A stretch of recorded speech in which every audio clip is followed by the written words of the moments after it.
উফ, তোমার গলাটা এত ছোট কেন জান? খাও, বড় হবে। উফ, উম, উম, ইস। উফ, আর কত গলাটা চষে খাবো? ইস, আর একটু খাও না। উফ, গলার ভিতরে ঢুকিয়ে দিব নাকি? ধ্যাত। দরকার হলে তাই দিবা। আচ্ছা, বিয়ে করে তোমার বউ করে নিয়ে যত ইচ্ছা আদর করো না। এভাবে আর কত? আচ্ছা, আমি তাহলে গেলাম।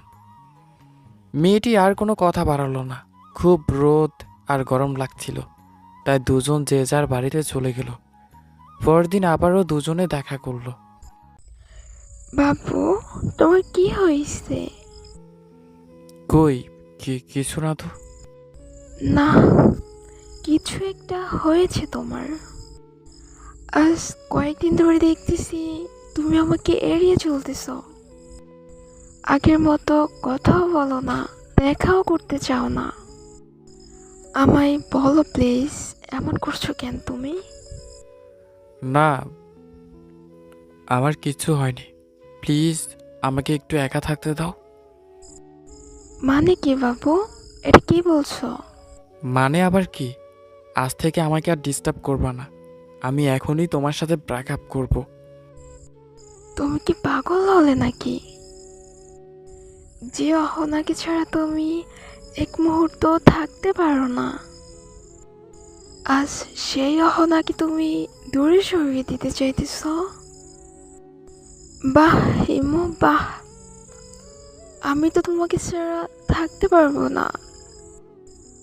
তোমাকে যে অনেক ভালোবাসি। যদি ছাড়তে হয় তবে আমার মরণ হবে, কারণ এই অহনা মন প্রাণ সব কিছু তোমাকে দিয়ে দিয়েছে। এটা বললে তো আর হবে না। আমি আর তোমার সাথে থাকতে পারবো না, মানে রিলেশন রাখতে পারবো না।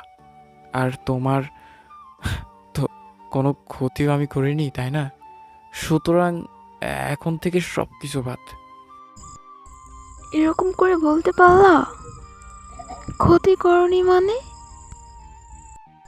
শুধু কি দেহের ক্ষতিটা কি ক্ষতি মনে হয়, আর মনের ক্ষতিটার দাম নেই তোমার কাছে?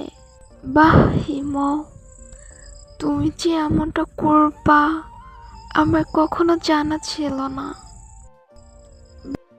বাহ হিম, তুমি এমনটা করতে পারবে জানা ছিল না। আমি চলে গেলে কি তুমি অনেক খুশি হবা? আবার জিগায়? এখনই চোখের সামনে থেকে যাও। তোমার মতো মেয়েদের সাথে টাইম পাস করা যায়, কিন্তু ঘরে নেওয়া যায় না। যত সব। ওকে, চলে যাচ্ছি। যাওয়ার আগে একটা কথা জানতে চাই, আমার দোষটা কি বলবা? তোমার দোষটা তো জানি না, তবে একটা কথা সত্য, তুমি আমার চেয়ে ভালো ছেলে পাবা। এখন যেতে পারো। ঠিক আছে, চলে যাচ্ছি।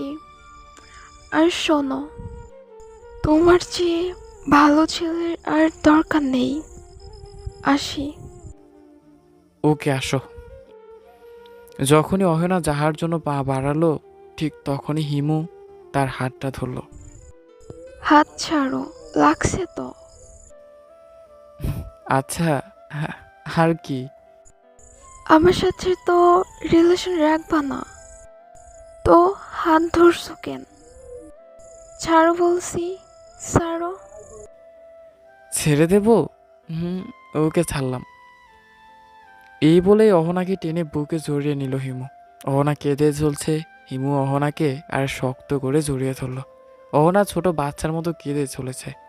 অহনা বলল, ছাড়ো, মানুষ দেখছে। তো কি হয়েছে? তুমি এক সপ্তাহের মধ্যেই আমার বউ হয়ে যাবা। মানে? গতকাল তোমার বাবার সাথে আমার বাবা কথা বলছে। আগামী এক সপ্তাহের মধ্যে আমাদের বিয়ে হবে। আর এই জন্যই এই কাহিনী করলাম। শয়তান ফাজিল, এজন্য আমাকে কাঁদাবে?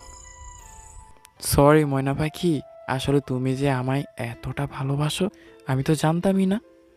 অহনাকে বুকের মধ্যে জড়িয়ে রেখেছে হিমু।